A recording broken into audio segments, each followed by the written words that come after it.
What? Lift. Lift heavy. Go hard. We gonna go hard. All right, let's do another video. Oh man, tripped. What's the good word on my fitness fit? Wait a second.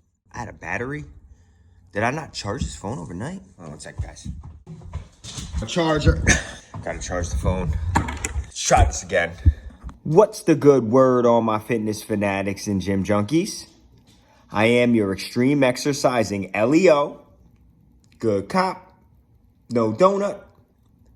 I hope you are all staying positive and going out there and making a difference every single day. And life is only full of so many days, so I hope you guys are all going out there and seizing the moment and making it happen.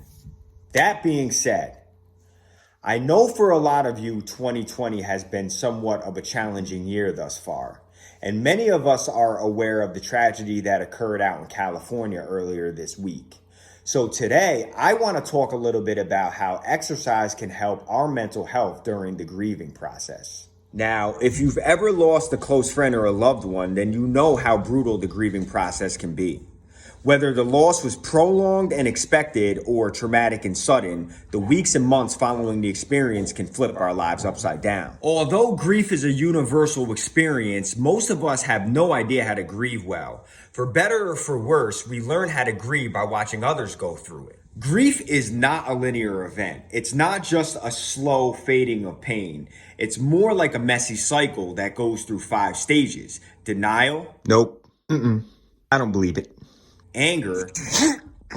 Bargaining. Mama, no.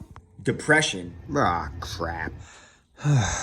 And acceptance. Oh, well, screw it. Gonna happen regardless. Now, you know I had to shed some humor on that portion of the topic, but let's get serious for a moment.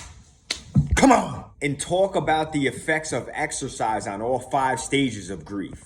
According to research by Dr. Kelly Morrow-Baez, certain phases of grief it's okay to exercise, while others you should probably limit your amount of exercise or not work out at all. The denial stage is somewhat of a short-circuiting of understanding. For a time, it's impossible to imagine what happened. Now, you know me, I never recommend skipping a workout, but when you've been hit with a loss that you can't wrap your head around, that's no time to be exercising.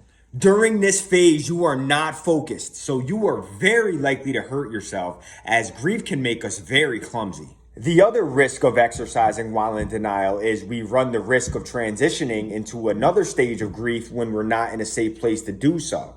This can be very dangerous and embarrassing. Anger is the second phase you may experience, and that's a great time to start exercising again.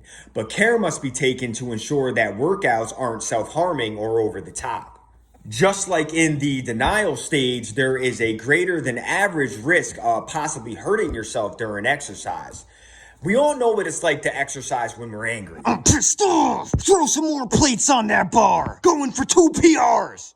The risk of injury is so high when we exercise during the anger phase because most of us won't be able to purge out all the anger without hurting ourselves, but the energy to try feels limitless. The goal of exercise during the anger phase is to take the edge off so our mind has the opportunity to merge into the next stage. And that's the bargaining phase. Now, this is not a very pretty phase to watch, and it makes most outsiders confused and feel pity. This phase of grieving can cause pressure thoughts. It can leave people racking their brain to find a solution for the problem of having lost someone. There's no use in frantically looking for an escape hatch when the only way out is through. In this energetic phase, exercise is enormously beneficial as it has the potential to quiet the mind and provides relief for the process to continue. And the next stage is depression.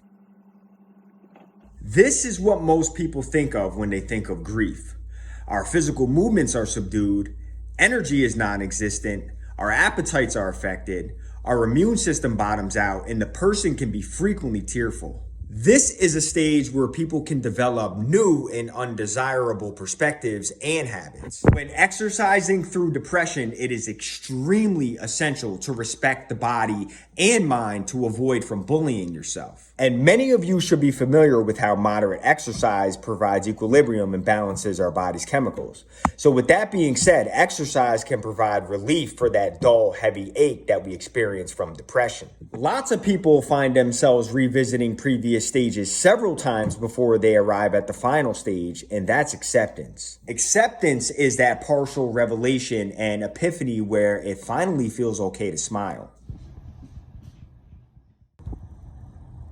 Though that loss will always be there, we are reassured and know that we can push forward and go on. And in this phase, exercise is a reminder and a representation of that. Day by day, one foot in front of the other, one breath at a time, we are constantly reminded that we are strong and the world is full of game. Oh, the game. Now, before I wrap this up, I wanted to highlight the fact that grief is different from depression. In some cases, exercise is very helpful after the loss of a friend or family member, but in other cases, it's not. Now, if you're that go-getter type A exerciser, like me, pro natural bodybuilder, remember, who followed a strict regimen and exercise program prior to the loss of that family member or friend, you may feel pressure to maintain a routine following their death. Toughing it out, come on, bro, let's go, bro, may be your go-to for physical and mental pain management. Don't be a wuss, fight free. But you may find yourself struggling to reach that expectation. So simply put, your body may not cooperate.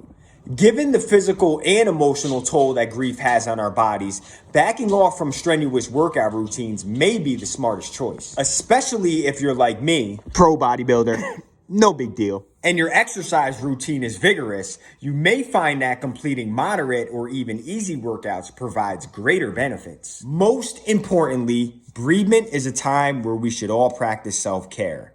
And that means avoiding judgment or feelings of failure when we can't perform the way we used to. That being said, stay fit, America. Stay healthy.